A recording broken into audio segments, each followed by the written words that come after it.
The Bible is often remembered through the voices of men, kings, prophets, and warriors. But what if the most powerful rulers never wore crowns? What if the women who changed nations did so not from thrones, but from tents, palace chambers, and quiet courage? This is the story of women who ruled without crowns. In the dim light of the temple archives, a rolled parchment lay untouched for centuries. Its leather was cracked, its ink faded, yet the script across its surface still seemed to whisper. When a young copyist named Miriam brushed away the dust, she uncovered more than a scroll. She uncovered a legacy of women whose strength shaped the story of Israel. The first name she read was Deborah. In the hill country of Ephraim, beneath the shade of a great oak, the people gathered. They came not to a king, but to a woman. Deborah was a judge, a prophet, and a voice of clarity in a time of fear. Men and women alike stood before her, seeking wisdom. And when the moment came, she did not stand behind the battle. She stepped into it. "Go," she told Barak, "for the Lord has given victory." And she went with him. Deborah did not rule from a throne.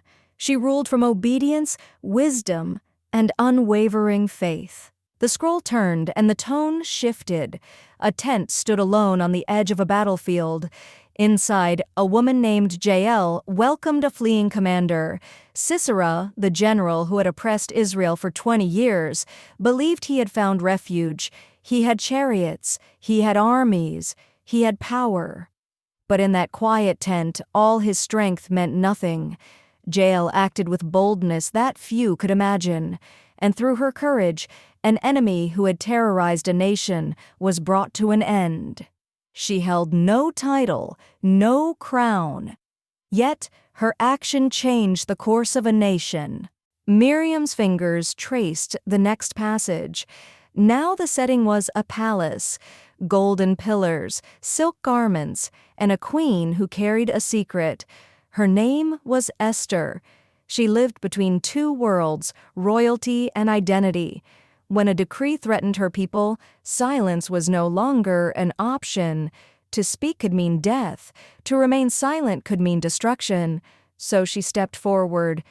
"If I perish, I perish." With wisdom and courage, she revealed the truth. And through her voice, a nation was preserved. Esther ruled not through force, but through courage under pressure. Miriam paused. The weight of these stories was pressing against something she had always believed, that leadership required position, that influence required authority. But these women... She continued reading. The parchment revealed another name, wrapped in controversy and courage, Bathsheba, often remembered only through the shadow of David's failure. But her story did not end there. She endured loss. She endured silence, and yet she rose.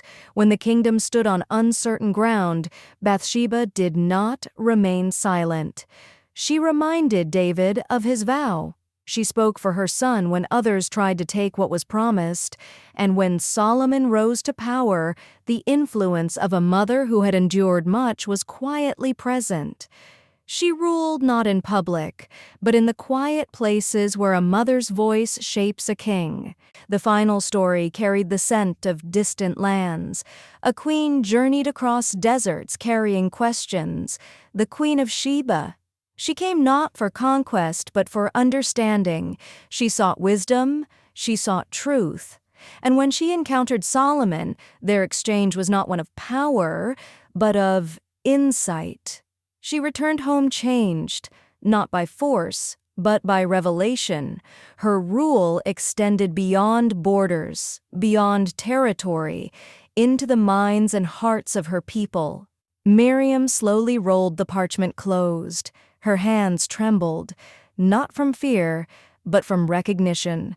These women had no single title that defined them, no single throne that contained them, yet each of them ruled through wisdom, through courage, through action, through faith.